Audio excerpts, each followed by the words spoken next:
Aikakiritama, Inuatama, Verano, Itana, Aritama, Ruaya, Manuta, Tana, Cultura, Mimiua, Sani, Matini, Apanha, Purashita no ritual.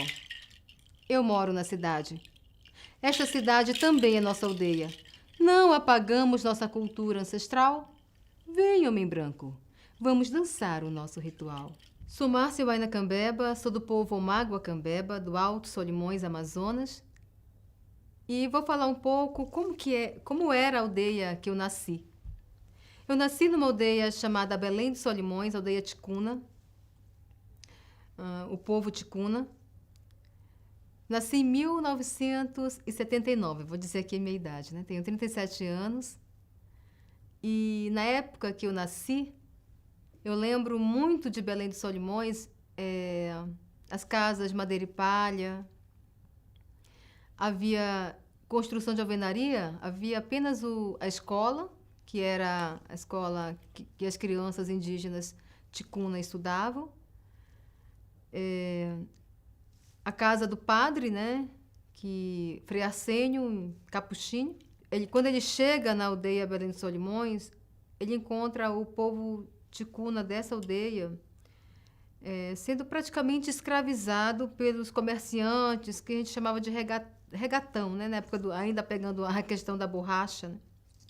Pegou esse.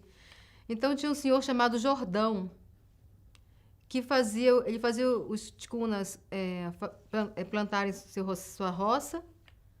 Ele comprava esse produto dos ticuna, mas meio que escravizava, porque o ticuna nunca deixava de dever o Jordão, né? Quando o Frei Arsenio chega na aldeia, ele tira o ticuna desse processo de escravidão pelo comércio.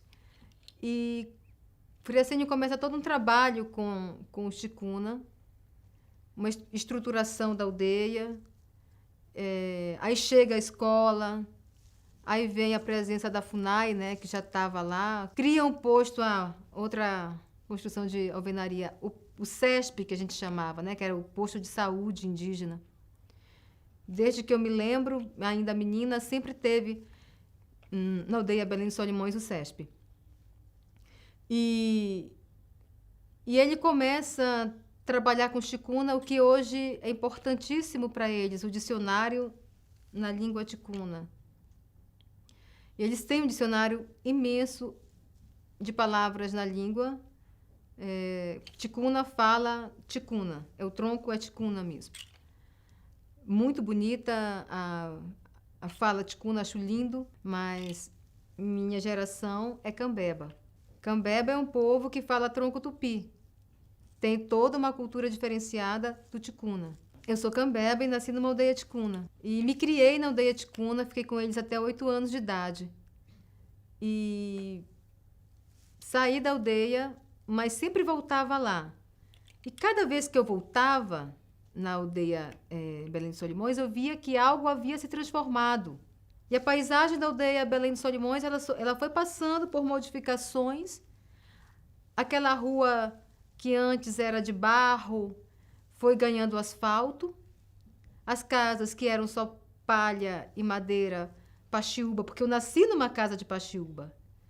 A casa que eu cresci, que eu tenho na minha memória, é palha, cercada com as paredes de madeira e o assoalho de paxiúba. E é interessante esse processo de transformação, porque a cultura é cíclica, né? E nós estamos no século XXI, então eu sinto que as transformações elas vão ocorrendo conforme o tempo vai avançando e a necessidade também. A cultura é um rio, né? O rio é a nossa estrada. O rio é importantíssimo para a cultura do povo cambeba. Então, é preciso que tenha sempre um rio próximo à aldeia. A criança cambeba, ou qualquer outra criança de aldeia, com 2 anos ela já está nadando, ela já está aprendendo a nadar. Ela já está tomando banho de rio. Porque tomar banho na beira do rio é cultural. É cultural para todos os povos que têm o rio próximo da sua aldeia. Você vê as mulheres descendo silenciosamente, uma atrás das outras, carregando suas bacias na cabeça, indo para a beira do rio lavar sua roupa. Os homens descendo com seus filhos, para tomar banho de rio 6 horas da manhã, ou à tardinha. Isso é poético demais para mim, isso é cultural. É natural na cultura indígena a presença dos mais velhos, a valorização dos mais velhos numa aldeia. A sabedoria que vem dos nossos anciões, que são os detentores do conhecimento, que são os guardiões dos saberes ancestrais e que, desde o século XVI até hoje, ainda, mesmo com o avanço, como eu falei, da modernidade, que chega nas aldeias, ainda temos a oralidade. O conhecimento repassado através da oralidade é muito importante. E isso não pode se perder. Então, na aldeia Cambeba, as crianças, às 6 horas da tarde, elas sentam próximo aos mais velhos e vão ouvir as narrativas. Vão ouvir muito do seu povo, como era, como faziam, a resistência deles para hoje eles estarem ali, todo o processo de sair daqui, ir para ali, mudando de lugar para salvar sua própria vida, fugindo dos perigos, dos empecilhos, fugindo até mesmo desse processo de escravidão que muitos povos foram submetidos no seringal. Nasci na Uca Sagrada, na mata por tempos vivi, na terra dos povos indígenas, Suaina, filha da mãe Araci. Minha casa era feita de palha, simples na aldeia cresci, na lembrança que eu trago agora de um lugar que eu nunca esqueci. Meu canto era bem diferente, cantava na língua tupi. Hoje meu canto guerreiro se une aos Cambeba, aos Tembé, aos Guarani.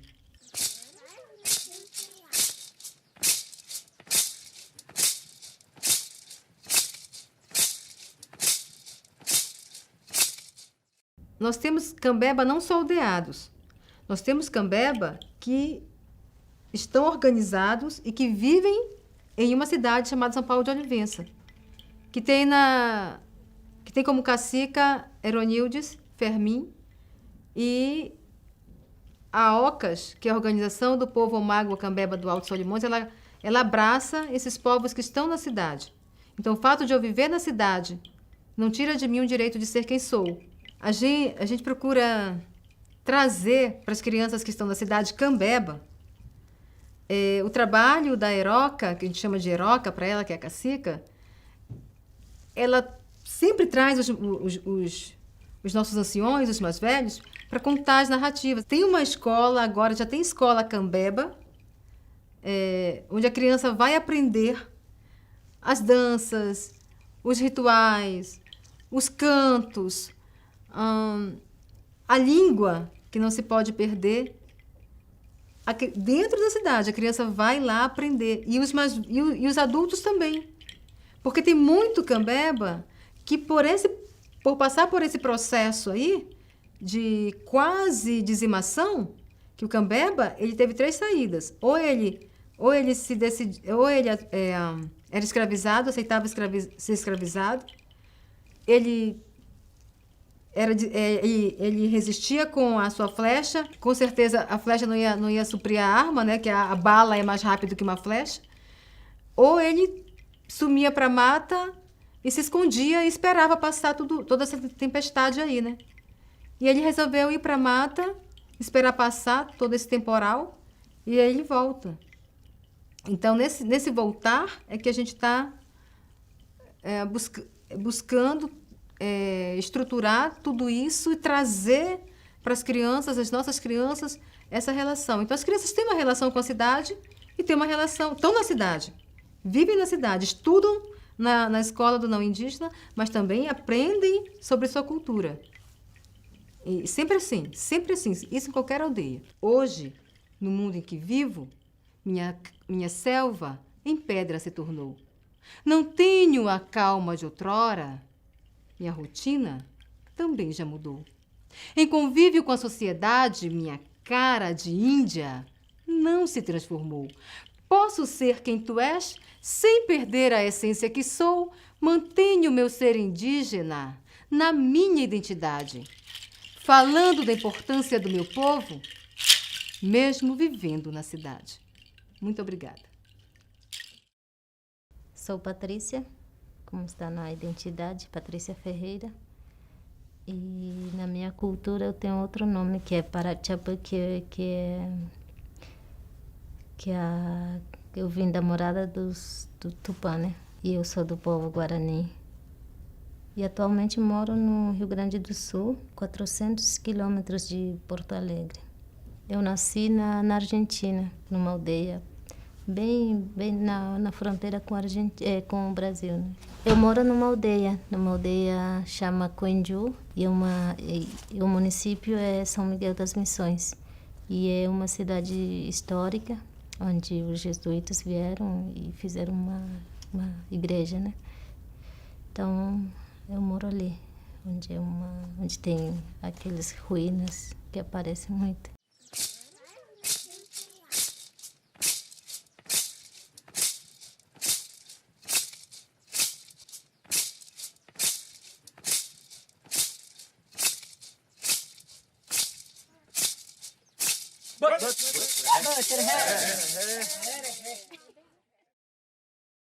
Eu lembro uma vez com a avó, né, o mais velho, a gente sentava numa fogueira assim, era quase umas 8 da noite, 7 e poucos. Aí ele começou a falar assim, contar uma história.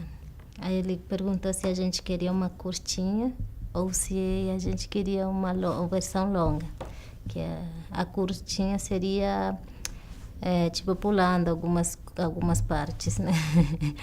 Aí a gente disse, a gente tem que dormir mais cedo, então a gente vamos optar por curta, mais curtinha.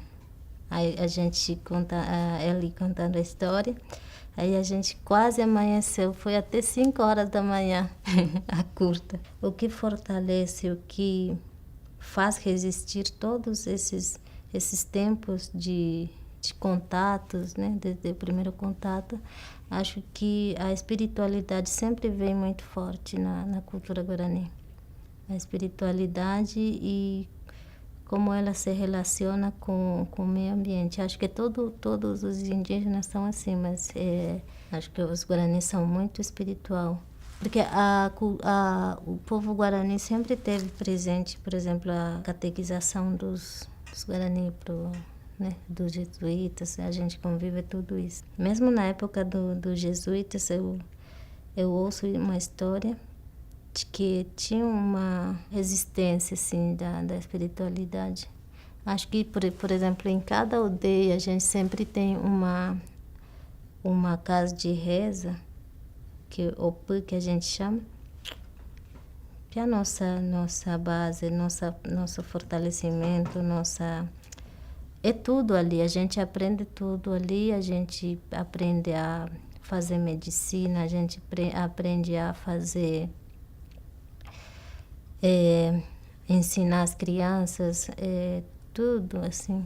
Né? Se numa aldeia não tiver esse tipo essa casa, essa Opã, a gente meio que fica frágil assim com as coisas que vai chegando nas aldeias. E acho que a característica do meu povo é isso, a espiritualidade muito forte em todas as aldeias. Nas missões tem uma só aldeia, em São Miguel das Missões. E parece que tem 2 grupos, né? Aqueles que fugiram realmente da catequização dos jesuítas e tem aqueles que conviveram realmente com os jesuítas. Por exemplo, eu sinto isso nas pessoas mais velhas. Tem pessoas mais velhas que realmente relembram que os avós contaram sobre os jesuítas, como eram tratados, como eram a convivência com eles, e tem pessoas mais velhas que nem sabem, né, da história. Os mais velhos é o mais importante da aldeia.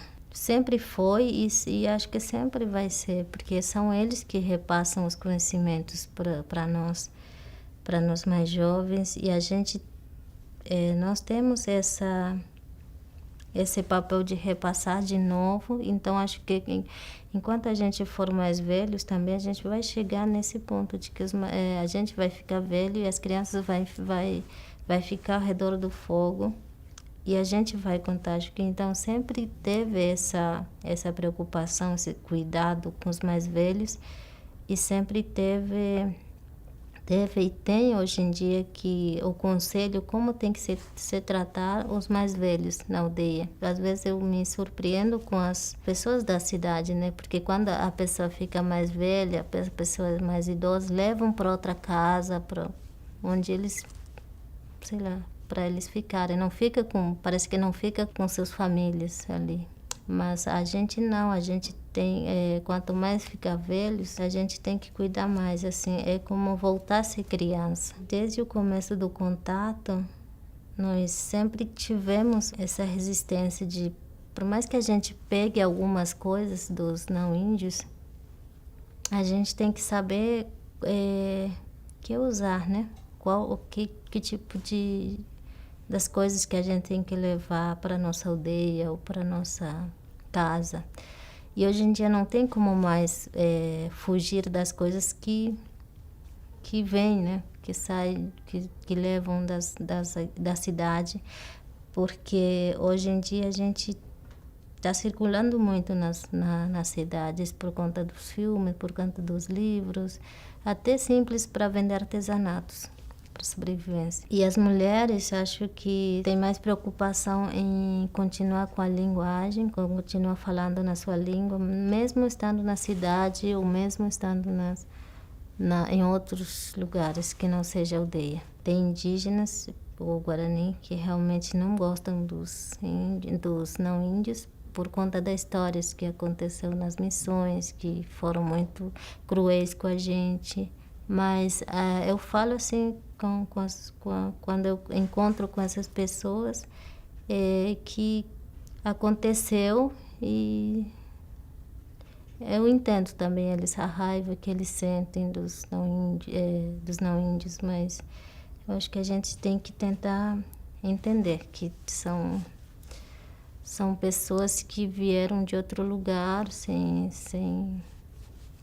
não sei, mas é muito triste quando você se encontra com essas pessoas, você não sabe se dá razão para aquela pessoa ou você pelo fato de você já conviver mais com as pessoas não indígenas, você consegue mais entender assim que não são todas as pessoas que são ruins. Respeito com a natureza, respeito às pessoas mais velhas, porque eu vejo muito que não existe respeito nenhuma por qualquer coisa na cidade ou na sociedade. Eu vejo algumas coisas que os cientistas comprovaram que isso é tal, né?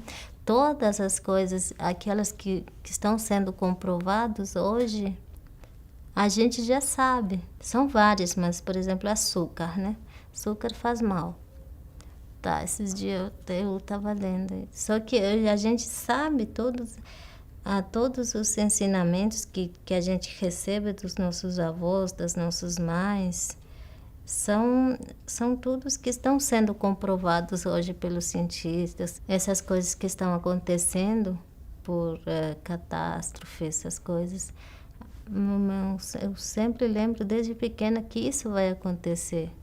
Sempre, se a gente não souber cuidar da natureza, se a gente não souber cuidar dos animais, que o tupã ia ficar bravo e que vai, sei lá, essas coisas a gente sabe. Então, desde pequena a gente entende como tem que tratar os animais. Por exemplo, na hora de caçar, em qual situação, em que momento você tem que caçar. Então, acho que tudo isso a gente aprende. Tem aldeias que bem no meio de Porto Alegre. E tem outras que são mais longe da cidade e mesmo assim são a mesma convivência, assim, a gente percebe isso quando você vai numa aldeia. Tem a língua, tem a cultura, tem aquela casa que eu falei que é o pã. Não tem realmente como fugir dos contatos, assim, ou das coisas que são, por exemplo, TV, rádio, essas coisas chegam na aldeia, mas isso acho que dependendo de como você usa, se transforma ao seu favor. E outra coisa, hoje em dia, quando você pede uma demarcação das terras, não é mais aquela mata que a gente sonha, que a gente quer que seja a nossa aldeia, onde foi devastado pelos gados ou foi plantação de soja. Às vezes que a gente ganha são esses lugares que não produzem mais, ou sei lá. Por exemplo, a minha aldeia hoje é 236 hectares e temos 36 famílias. Tinha gados ali. Aí a gente teve que reflorestar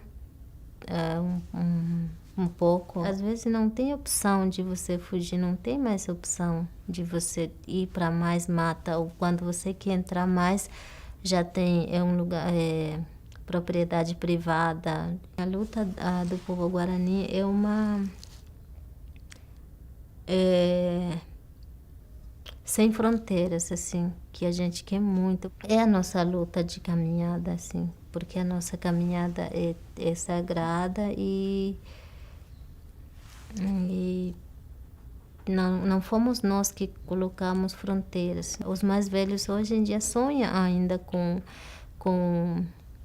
matas, com javali. Javali é um animal sagrado, então sonham com aquelas aldeias e isso te deixa muito triste, às vezes. O meu nome, né, de branco é Graciela Pereira de Souza, né, de registro, né, mas o meu nome de batismo é Cunhapa Tururu, né, que na tradução em português significa flor alegre, né, um batismo dentro da minha cultura. E eu sou, né, do povo Guarani Kaiowá, né, Pantão Iterá também, né, por parte do meu pai, que também é um tronco linguístico do Guarani, né, do Paraguai, e o Kaiowá por parte da minha mãe no Brasil. Então, e eu nasci, né, no Brasil, né, numa aldeia chamada Francisco Horta Barbosa. Na verdade, não é aldeia, é uma reserva, né, e essa reserva ela é dividida em duas aldeias, que é Jaguapiru e Bororó. Então, e eu nasci e me criei nessa aldeia, né, chamada Jaguapiru, que fica no município de Dourados. Eu vivi assim até 2009 na minha aldeia, né, e hoje eu vivo no interior de Pernambuco, né, lá no território Pancararu, numa região de sertão, né, uma região do sertão de Itaparica. Eu comecei muito novinha, na época eu tinha 14 anos e eu dava aula na época eu acho que era o MOVA, que era a Educação de Jovens e Adultos, né, que na minha aldeia, nesse período, tinha muito pessoas mais velhas que não tinham contato com a alfabetização. E eu fui, né, apresentada, né, convidada para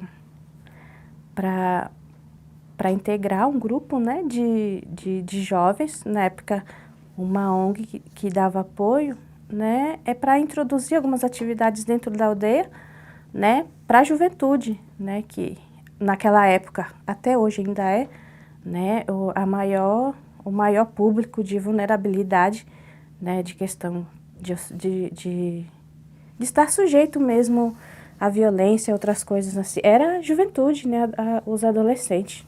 No caso eu, naquela época também se encaixava.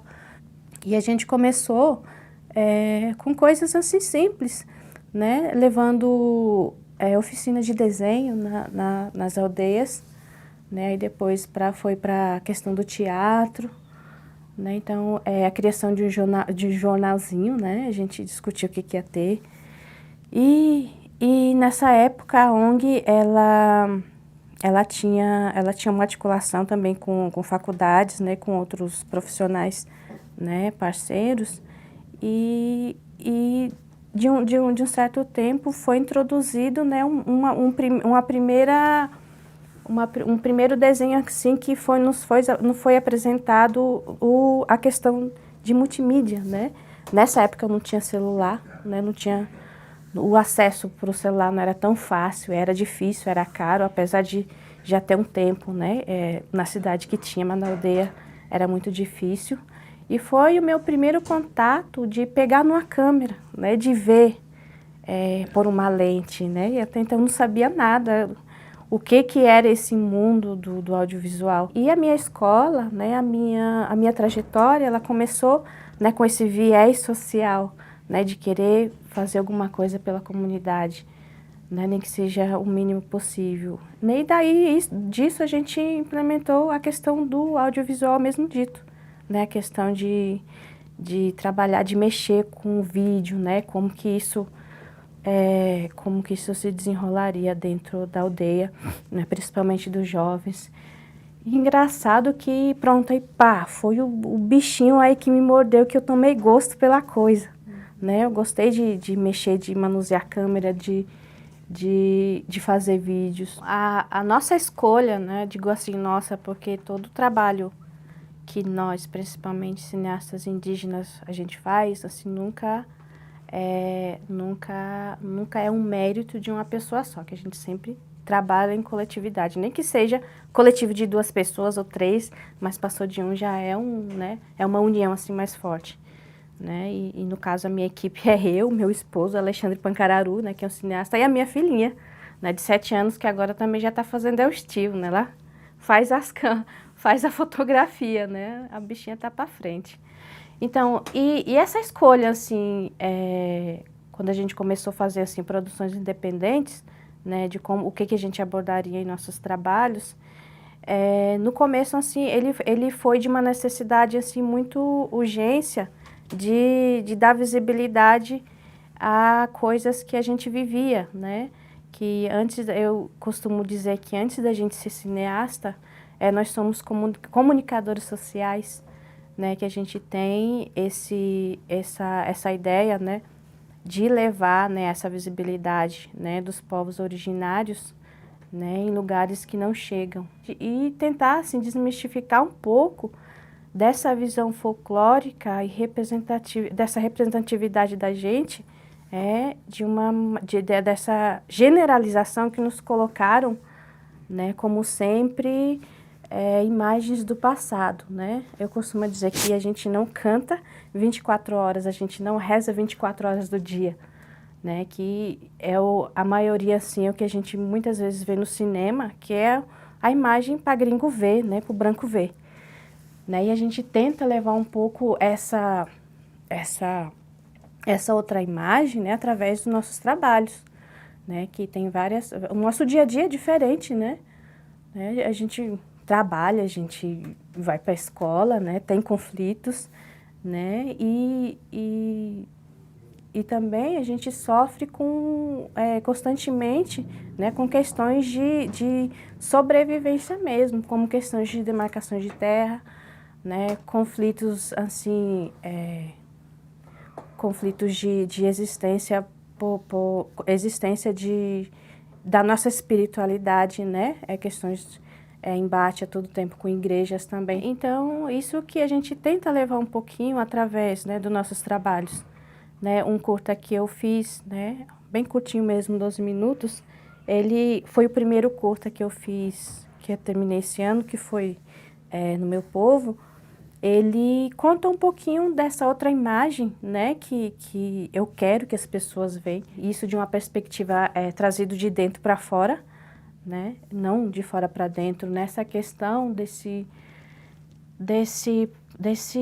genocídio religioso, né? Que hoje ele está muito presente, principalmente na minha aldeia, né? De como esse massacre ele é violento, né? E isso choca, às vezes isso é feio de ver, né? Então, e a gente realmente toca nessas feridas. Mas fora isso, né, a gente também faz esse cinema cinematográfico deslumbrante, mesmo porque é um meio que a gente leva, apesar de a gente gostar também, mas a gente também quer sobreviver de uma certa forma disso, a gente também quer um lugarzinho ao sol, né, nessa coisa elitista que é o cinema hoje, né? Então, fora isso, a gente faz sim imagens cinematográficas, né? Agora, de um jeito muito diferente do branco, né? Porque o branco, quando ele chega numa aldeia, ele vai filmar o que ele acha bonito, principalmente o ritual. Só que a gente sabe que não é todo ritual que pode ser filmado, né? E a gente tem muito esse cuidado, né, nessa questão. A gente mostra assim, mas até aonde, né, as pessoas, os anciões, eles permitem a gente mostrar. O audiovisual, né, o cinema indígena, eu acho que ele tem um papel muito importante, né, nesse... Eu não uso essa palavra resgate, porque eu acho ela assim, que para mim a cultura, ela não se resgata, ela não se preserva, ela é dinâmica, né? Todo o tempo ela está se reconstruindo, se transformando. E esse audiovisual, para mim, ela tem um papel assim fundamental, porque aproxima, né, esses saberes milenares, essa tradicionalidade, né, se aproxima muito, porque a gente sabe que isso não é passado, né, de forma escrita, ela é totalmente oral, né?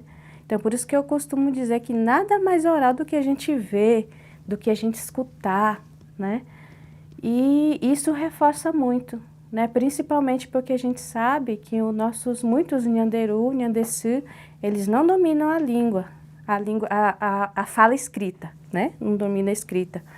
Porém, eles têm uma sabedoria, né, gigantesca, que é só você escutando, é só você conversando com eles, né, e isso aproxima muito, né, essa questão de você olhar, de você escutar, né, e reproduzir isso para os mais novos também.